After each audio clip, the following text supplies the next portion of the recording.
आज की दुनिया में कंप्यूटर के बिना जिंदगी कैसे होगी? सुबह उठने वाले अलार्म से लेकर ऑफिस के काम और रात में देखी जाने वाली फिल्म तक सब कुछ तो इन्हीं पर चल रहा है।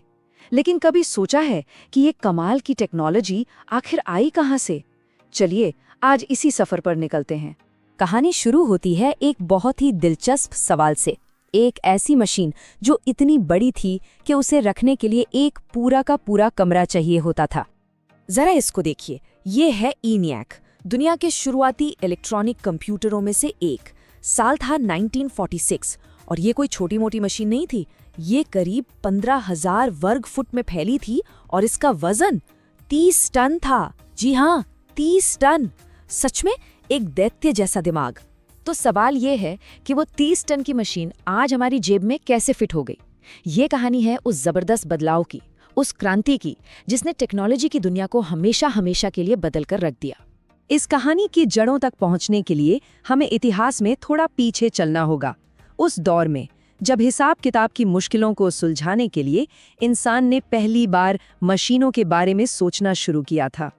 हजारों साल पहले गिनती करने के लिए अबेकस जैसे उपकरण बने, लेकिन असली मैकेनिकल छलांग लगी 17वीं सदी में, जब ब्लेज पैस्कल ने गियर्स और पहियों से चलने वाला एक मैकेनिकल कैलकुलेटर बनाया। इसका नाम था पैस्कलाइन। ये हिसाब किताब के इतिहास में एक बहुत बड़ा कदम था। लेकिन असली क्रांति की नींव रखी चार्ल्स बैबेज ने। इन्हें आज कंप्यूटर का जनक या फादर ऑफ द कंप्यूटर कहा जाता है और इसकी एक बहुत ठोस वजह है। बैबेज ने एक ऐसी मशीन का सपना देखा जो सिर्फ जोड़ घटाना ही नहीं बल्कि उससे कहीं ज्यादा कुछ कर सकती थी। उन्होंने इसे नाम दिया एनालिटिकल इंजन। कमाल की बात यह है कि ये मशीन उनके जीते जी कभी पूरी तरह बन तो नहीं सकी, लेकिन इसका जो डिजाइन था वही आज के मॉडर्न कंप्यूटर का आधार बना। और पता है सबसे हैरान करने वाली बात क्या है? बैबेज ने लगभग 200 साल पहले ही आज के कंप्यूटर का पूरा ढांचा तैयार कर दिया था। देखिए, डेटा डालने के लिए इनपुट, डेटा रखने के लिए मेमोरी जिसे उन्होंने स्टोर कहा, हिसाब किताब के लिए प्रोसेसर यानी मिल, और मशीन को चलाने के लिए कंट्रोल, और आखिर में नतीजा दिखाने के लिए आउटपुट। ये सब कुछ उनके उस मैकेनिकल डिजाइन में मौजूद था। और यही कहानी में एंट्री होती है एडा लवलेस की, जो एक बहुत ही ब्रिलियंट मैथमेटिशियन थी। उन्होंने बैबेज के काम को इतनी गहराई से समझा और उसमें एक ऐसी संभावना देखी जो शायद खुद बैबेज भी नहीं देख पाए थे। जैसा कि ये कोट कहता है, एडा लवलेस को यह एहसास हुआ कि ये मशीन सिर्फ नंबरों से नहीं खेल सकती। ये मशीन किसी भी चीज के साथ काम कर सकती है, जैसे संगीत के सुर या अक्षर। मतलब ये सिर्फ कैलकुलेट नहीं कर सकती बल्कि कुछ नया बना भी सकती है। इसी सोच ने उन्हें दुनिया का पहला कंप्यूटर प्रोग्रामर बना दिया। अब देखिए, मैकेनिकल गियर्स की अपनी एक सीमा थी। वो धीमे थे, भारी थे। असली ताकत तो तब आई जब हिसाब किताब की दुनिया में बिजली की एंट्री हुई। चलिए अब चलते हैं उन विशालकाय मशीनों के दौर में जहां वैक्यूम ट्यूब का राज था। हम फिर से ENIAC पर वापस आ गए हैं। ये पहली पीढ़ी का कंप्यूटर था और ये हजारों वैक्यूम ट्यूब से चलता था। ये ट्यूब्स बिजली के स्विच की तरह काम करते थे, लेकिन इनकी दिक्कत ये थी कि ये बहुत ज्यादा गर्मी पैदा करते थे और अक्सर खराब हो जाते थे। ये एक शुरुआत तो थी, लेकिन बहुत मुश्किल और बोझिल शुरुआत। तो पहली पीढ़ी के कंप्यूटरों के सामने कई बड़ी बड़ी चुनौतियां थीं। वैक्यूम ट्यूब्स शीशे के बल्ब जैसे थे जो अक्सर फ्यूज हो जाते थे, जिससे मशीनें बंद पड़ जाती थीं।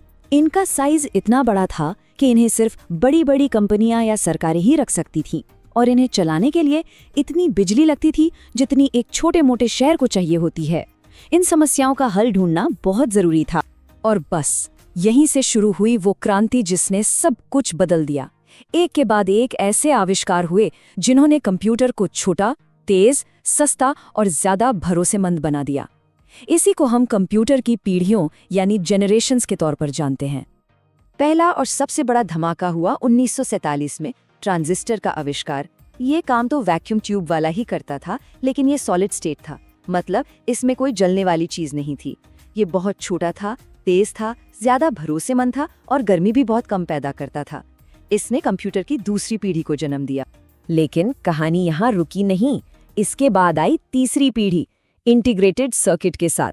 इसमें क्या हुआ कि हजारों ट्रांजिस्टर्स एक छोटी सी सिलिकॉन चिप पर ही प्रिंट कर दिए गए। और फिर आई चौथी पीढ़ी, माइक्रो प्रोसेसर के साथ, जिसमें पूरा का पूरा कंप्यूटर प्रोसेसर मतलब उसका दिमाग एक ही चिप पर आ गया। ये वो असली क्रांति थी जिसने पर्सनल कंप्यूटर के लिए दरवाजे खोल दिए।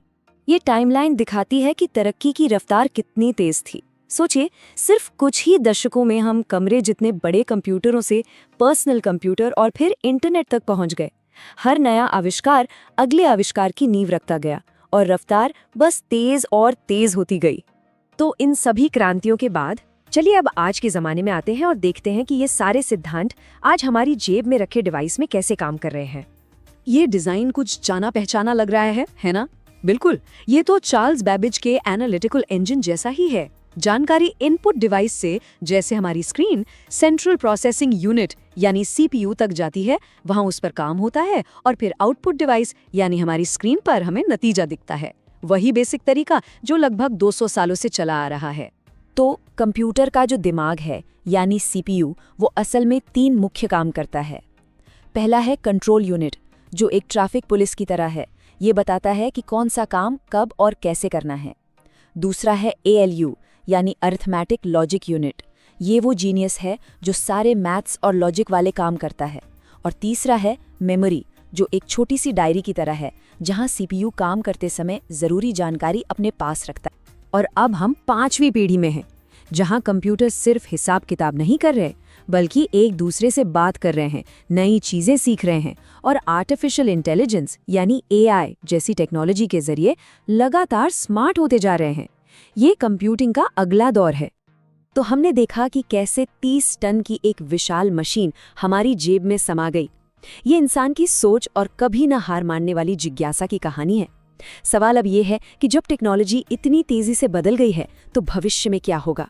अगला बड़ा बदलाव क्या होगा? ये सोचना ही कितना रोमांचक है।